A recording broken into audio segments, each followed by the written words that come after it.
Welcome, everyone, back to the Know Your Game podcast. I'm James Hargrove, Communication Director for USIndoor. And today, talking about the cool and innovative technologies that they offer at their facility, we have President and co-founder of Sogility, Jimmy Carson. Jimmy, how you doing? I'm good. Thanks for having us be a part of this. And thanks for joining us. And today we're going to be covering some pretty cool stuff, things that I personally have never seen being offered in the sense of technology leverage toward training or to enhancing players' performance, specifically soccer players.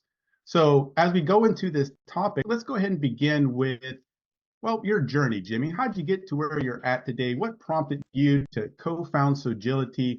And let's go ahead and throw your mission statement in the mix as well. Go ahead. Yeah, I mean, our true mission is to develop a soccer community, try to provide some very innovative ways to train. Our kind of catchphrase is train different, get better. So we're trying to find unique ways to incorporate technology into about everything we do, focusing on all the different pillars of development. You know, you've got tactical, technical, you got the mental side of things, and you got the physical side of things. So we try to find a way to get into each of those facets for our members. We offer athlete development, speed, agility, strength training. So we're touching the physical side there. On the mental side, we're doing some unique things with neuro training, trying to get the brain to process information a little bit faster.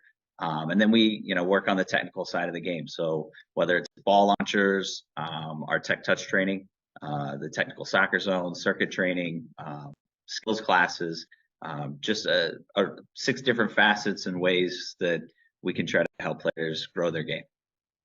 Great. And I think one thing people are probably immediately thinking is, are you guys considered a soccer club, or how would you define your organization, Sogility? Yeah, we like to say that we're supplemental training. So we're trying to help those coaches. We know, I've coached for 26 years. So to get to the technical side of the game and spend, individual time on developing those player skills is really hard in a team club setting. So for those coaches, they're going to get the kids 2-3 times, maybe 4 times a week, but they've got a limited amount of time. So they're going to spend the majority of their time probably preparing their teams to play. They've got competitions on the weekend and tournaments and things that they've got to get an organized team on the field. So, you might get a little technical training in the start of your normal everyday session, but to think you're going to spend a lot of individualized time with that athlete on the areas that they're deficient. So what we like to do is work with the clubs. So we've got partnerships with a lot of local clubs here. Players can bring us maybe their evaluations they've gotten from their clubs, or just feedback from their coaches. My coach says my left foot isn't very good. I really need to work on that. I'm having trouble judging balls out of the air, or whatever it might be. But we try to do is best the job we can to individualize that training for the individuals that are coming here. Just talking to our trainers. And that's kind of what led us to our SGI and the Sogility Growth Indicator, and trying to create not such a subjective way to really analyze as a player getting better, but some data and being able to track them through the facets of training that we have here. Let's talk and about see if they're something called progressing the over technical time. soccer zone. And as we do, I'll be, of course, showing images of this technology on the screen. Could you talk us through the TSZ, as the acronym goes? How does it work? And how much space do you need to set up something like this? Yeah, you can fit it in. Just depends on how many pieces you want. Here in our facility here in Westfield, we have 5 different pieces of equipment set up. They range in kind of your meters, anything from 2 up to 6 meters. So we've got 5 pieces set up right now. The queue is kind of like a little crescent moon, great for goalkeepers, players who play maybe 180 soccer. So again, each of these training tools will have between 8 and 9 different training modes built into them. We like to set them up a certain way for the facility, but we can always adjust it with a quick change of an iPad and have you do a few different things.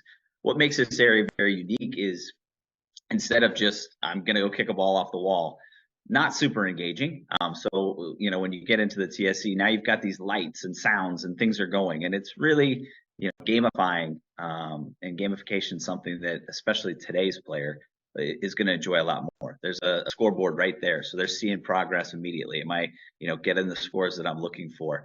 But what we're really influencing is decision making. So that would be the difference, right? If I'm just standing in front of a wall and I'm banging the ball off the wall, I'm not really being asked to make any split-second decisions. And the game of soccer is so much of that. I've got to make a quick decision on what's the best pass, what's the best option.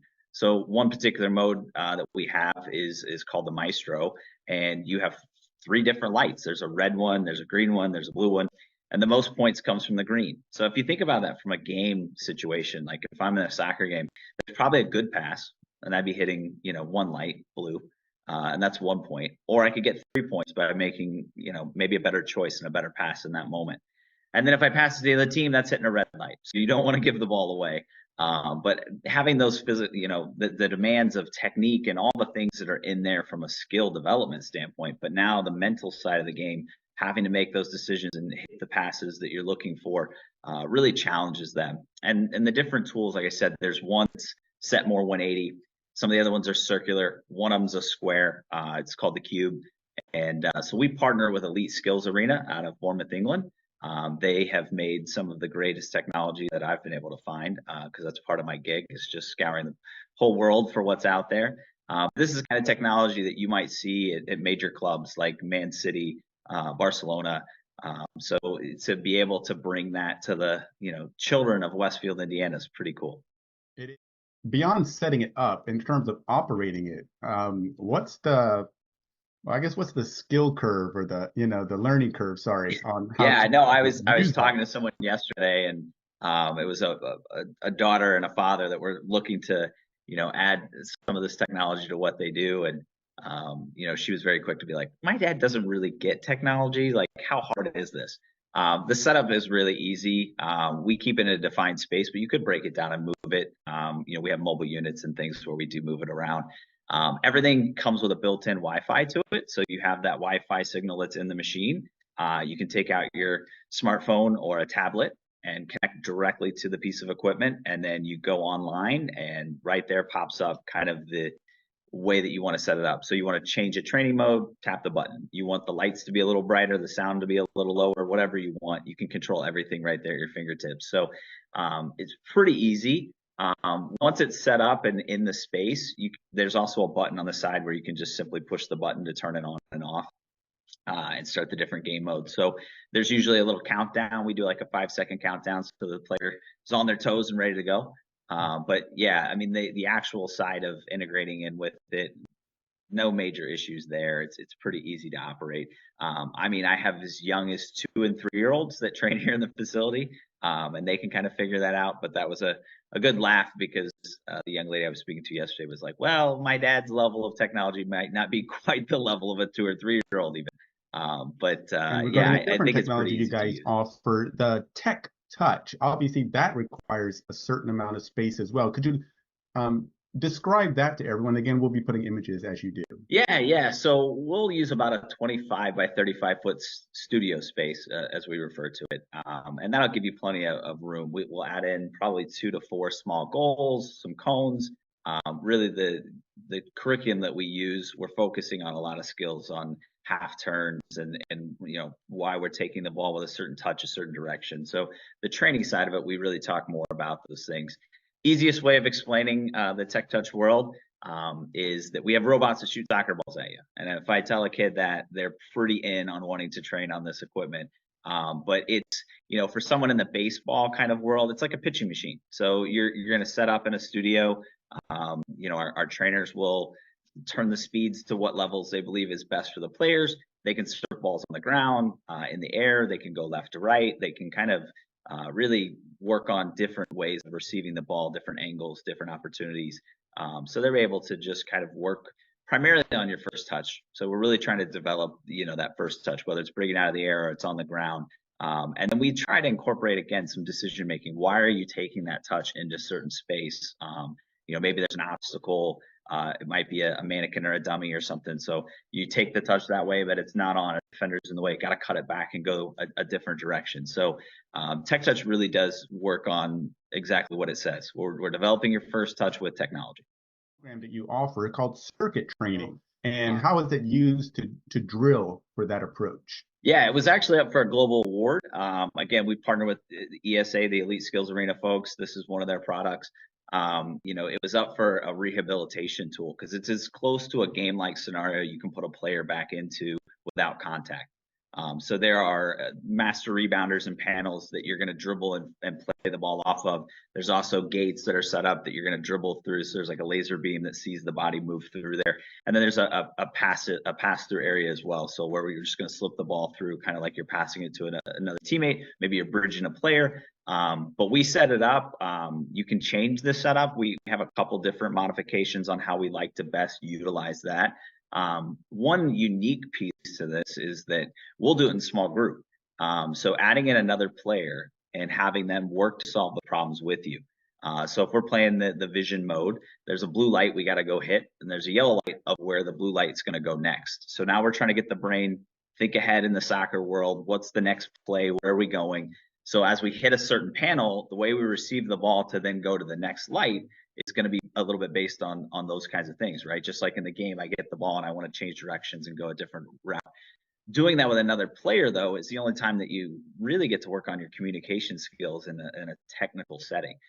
So I'm on my side asking you to play me the ball because the light's on my side. And now we're starting to work on some of those things that you can only replicate really in a game or a training environment with your peers. And here, arguably my favorite piece of technology, because when people see this, it's called your neuro training slash reflection, if I pronounce that correctly. Yeah, And yeah. Reflection is the company that we chose to partner with in this area. As I try to explain to people, I'm always like, it's like Fruit Ninja. You're on the board and you're touching lights and you're doing different things. So there's a number of different tools. We do use it for an assessment base to try to figure out hand-eye coordination, reaction timing, impulsivity, things like that. So really trying to just get the brain to, sometimes reacting and finding the right targets. Other times it's, impulse control and you're supposed to go or not go, so we're even working on some minor things in that realm as well. I do believe that it's probably the technology that's the least understood right now in the game. So, I think soccer is evolving and we're starting to figure out how to integrate more and more technology, but we don't always understand that the cognitive side of the game and the brain development is a huge factor. We can change your physical nature lifting some weights. We can try to make you a little bit faster with your movement and fluidity and things like that. But if you can get your brain to react a split second faster, imagine what that does, right? So that now I'm in a game scenario and the ball's traveling or coming towards me, and my brain's already acting on a higher level. So I joke with parents all the time. Hopefully, we're making your kids smarter, doing some neuro training here as well. We will integrate that in with some physical things as well, because the neuro side of it's not just touching the screen. But we may lay out a speed ladder with different colors or have you be processing different information. So we could lay out different colored dots and we want you to go to the blue and then the red, and your brain's got to process boom, boom, real quick. So there's ways to influence that without just using the technology. We'll also integrate the TSE into this area sometimes. So it might be that we have you do some of the activities, working on different perception, and then jump into the equipment and again just try to train the brain and process and see if over time we're increasing those skills. How do you go about collecting that information for someone who goes through or utilizes any of these technologies? Yeah, so what we have developed, like I said before, is a Sogility growth indicator. So what we've been working on is an app in which we can then house all of your scores and your data and show you some graphs on how you're growing over time. So every single training session that you're a part of here, we'll do a quick assessment in that area. So if I'm at Tech Touch, we're going to do that quick piece of assessment. I'm in circuit, we're going to do that. We come to the TSC, same kind of thing. If you're in athlete development, we'll occasionally be testing, 10, 20 times verticals, things like that. And then we input all that data in there. So there's also the opportunity to select just a Sogility growth indicator, come in and spend 45 minutes going through kind of everything that we do. And then, like I said, we'll put that data into that app. And then from a parent standpoint, it's kind of like a FIFA rating system. We didn't really want to be known as rating, because I don't believe that's what we're really looking for here. I spent 16 years in education and really, what we were looking for over time is, are you growing? Are you learning? are you developing? And so it doesn't really matter how you measure up to your peers and in professionals and things like that. I mean, we can look at that from a leaderboard feature and some of those things, but really it's more about you, about the individual. Are you showing growth over time? So if you come in here and you work for a month, we want to see that I started here and I got to here. And what will we see over time? And that's a big part of our training methodology as well. We offer annual memberships to our client base as well, not just because we want to see their money coming here every single month, but because we know over time you have to put in that work. So in education, if you don't practice your math facts, you're not going to be very fast with your math facts. If I decide to do a little bit of dieting and start working out, I'm going to feel a little bit better. I'm going to look a little bit better.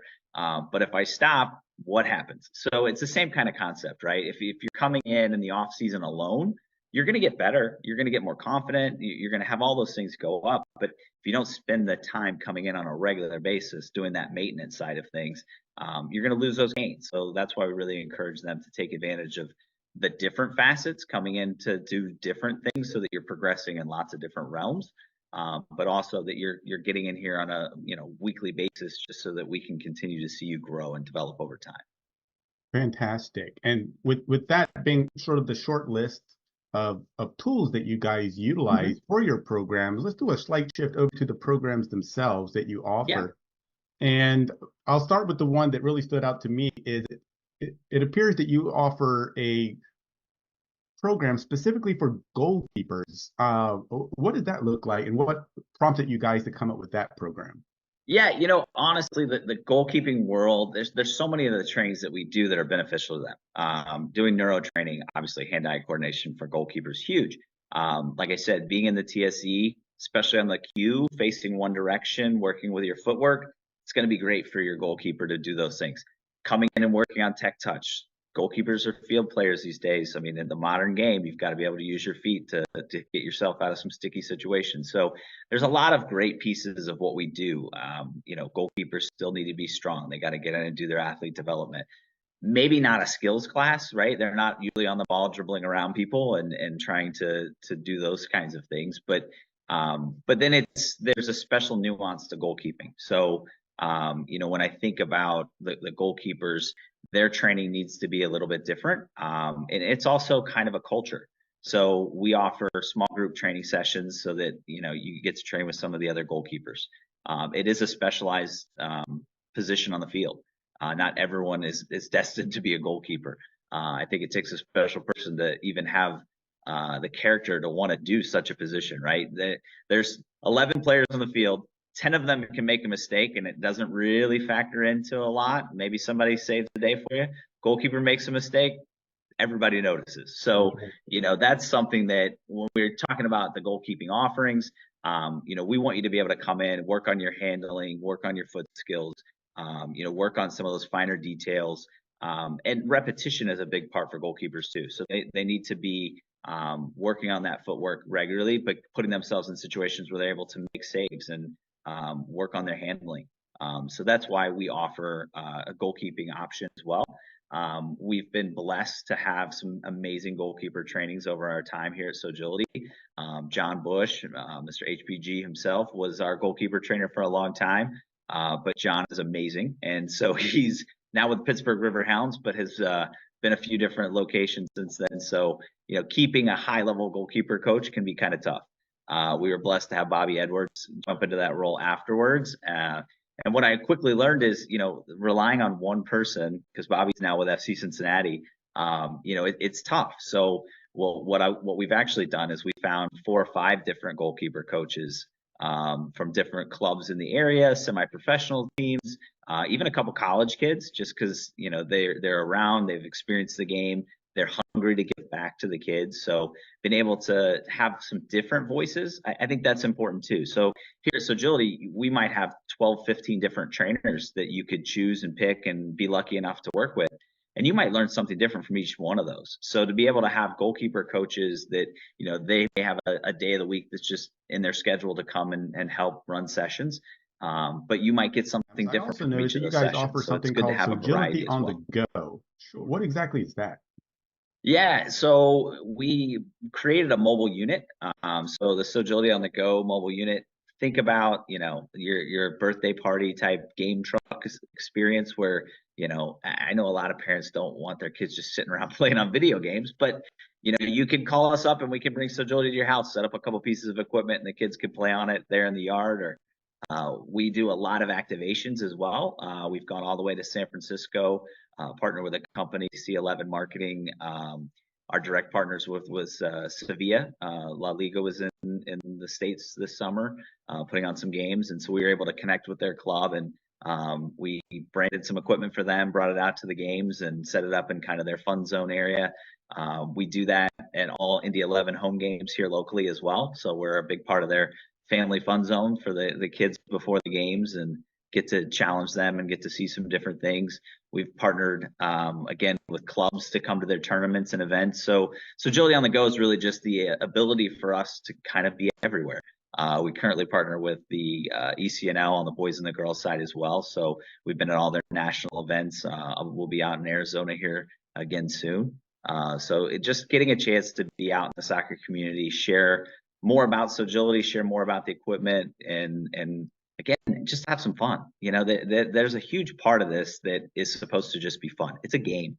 It for me, it's life, and it's everything I do, and I'm super passionate about it. But at the end of the day, if this isn't going to be fun, we're not going to get a lot of kids wanting to participate. So we want to make sure that it's engaging, they have a good time.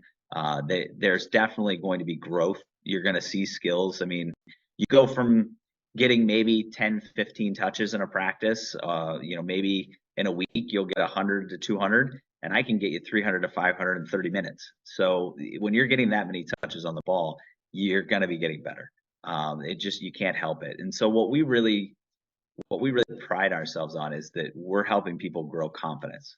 So it could be confidence of their ability because they're using this equipment and they're doing the trainings. It could just be that they physically feel stronger and that they feel more comfortable in their own skin with their mechanics and their movement. But really, the confidence piece is the biggest part. When I see kids with smiling faces and they're excited and they're happy and they're having a good time, I know we're making a big difference.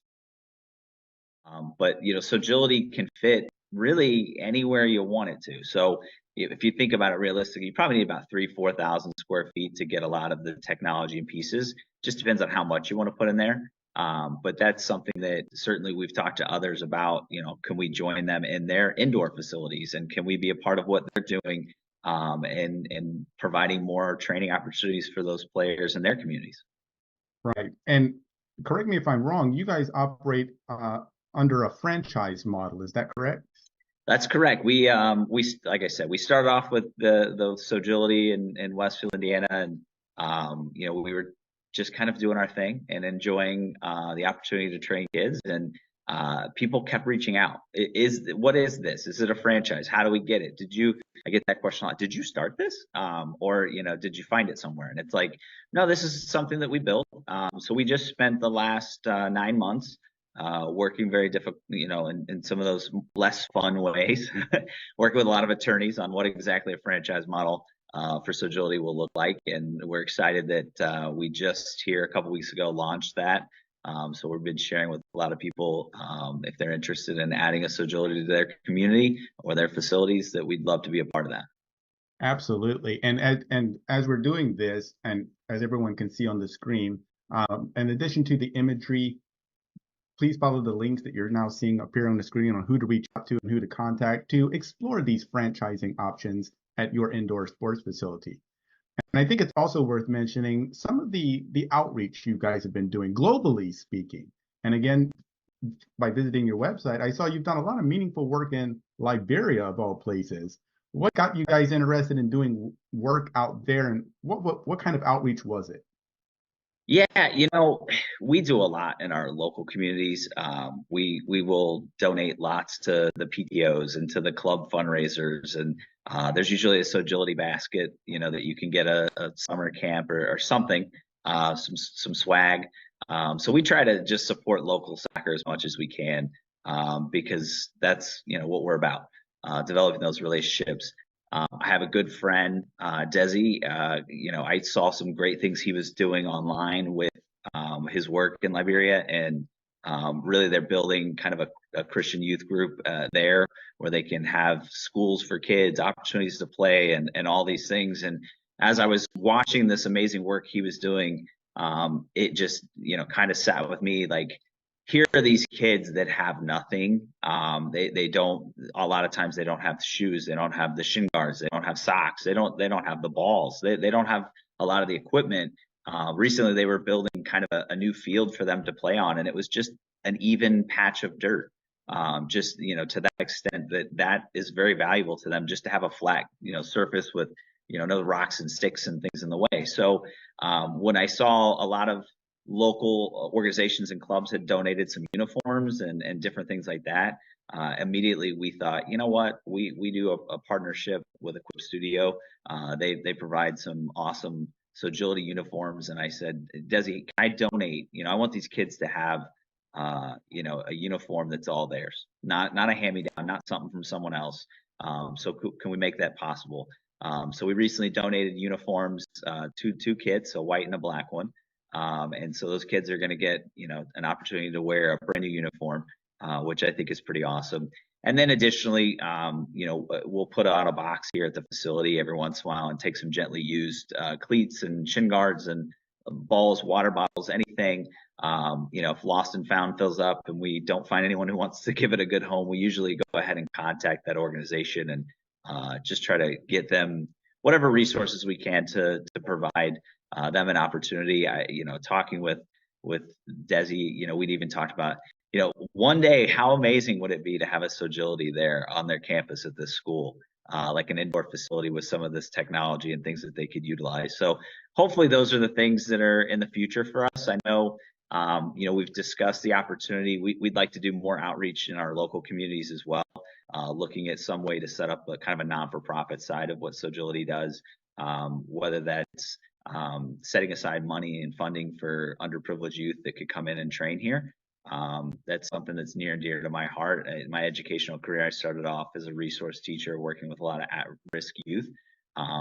Some people will even say I might have been one of those kids growing up. So certainly that's something that it's a big part of my heart, just making sure we're doing the right things. And we're also looking at setting up maybe an establishment of a scholarship for those college players. So we've got a lot of kids that they'll spend, 3, 4, 5 years with us. So can we maybe help them, get their education paid for a little bit? I know everybody can use a little something from time to time. I'm getting ready to send my Jimmy, 18-year-old I off to thank you for college taking next some year. time So today we're to talking kind of, about that funding showcase ourselves. So all these cool and different innovations that you guys are offering. And I'm sure our audience by now, by seeing the images and listening to you describe this, they're probably itching to know more. Who would they reach out to? Who's the best person for someone interested in any of this, franchising or just bringing this to their facility? yeah, I always tell people, if you go to our website, we've got a launch your own Sogility tab there. It gives a lot of great information, really stresses why you might want to do this day and age as well. I mean, everyone's probably well aware. We've got World Cups coming. We've got some of the greatest tournaments, major events in the soccer world coming here to the United States. So soccer's about to explode on a whole nother level again. So the timing of this can't be any perfect, more perfect for people to be a part of that. Info@sogility.net is kind of a nice general link if you're ever wanting to shoot us a message and get some feedback or information pretty quickly. Always happy to talk to people about those opportunities. We're going to be opening up in St. Louis here in the next 6 months or so. Really excited about the opportunity to be over there. Soccer in St. Louis is very popular, well known, and we're excited to be able to give a whole nother group of kids an opportunity to keep training and getting better. Absolutely. And here comes my shameless plug for our conference. Sogility will be there as an exhibitor, meaning you'll have a booth set up. And which of these technologies are you going to be bringing? What can someone expect when they come and visit your booth at our conference? Yeah, we're definitely going to be there with probably our queue setup. So it's one of our smaller pieces, so it's kind of easier to fit in a booth. But you can try it out firsthand and see some of the technology that we're doing. We'll definitely have some videos set up as well that'll give a little bit more of a showcase of what we do. And we're going to be bringing in some information, handouts for people as well that, like I said, a lot of times the toughest thing for people is a facility. where are you going to put this great opportunity? And so connecting with people that already have facilities makes a lot of sense. So we'd love to talk to them while we're down there. I'll personally be down there, so I look forward to seeing anyone who has interest in that, and then just showcasing some more of the technology and really just talking soccer. I kind of love to just talk soccer. Well, also, I'd like to mention our Go Indoor is on the horizon of being published. In our Go Indoor, one of our 2 articles were so with that, Jimmy, I want to say if you want to know more for being here, check that out. We look forward to seeing you at our conference, and to everyone else, take care, and we'll see you on the next one.